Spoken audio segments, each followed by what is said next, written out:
Happy birthday po. I wish you all the best, tsaka good health. Ano pa ba? Kailan ba tayo unang nagkita at saan? Sa Senate Lighting, Monday. Senate, sir. First impression ko sa'yo, kala ko introvert ka. Yung hindi nakikipag-usap sa iba. Kasi may sarili kang mundo. Pero mali ako, extrovert ka pala. Madali kang kausapin. Pinakagusto ko sa'yo, yung masaya ka kausap. Hindi ka KD, parang go with the flow.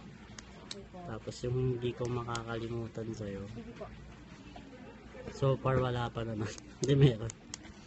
Kapag nag-share ka ng gospel, nai-inspire ako, tsaka yung mga kasama mo. Maganda. Wish ko sa'yo, tsaka prayer, yun, sana mag-grow ka pa. Matangkad na matangkad. Then joke. Good health nga. Tapos good career. Tapos sana magtagal ka dito sa amin.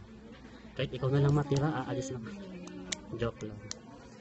Yan, happy birthday po ulit. Grabe.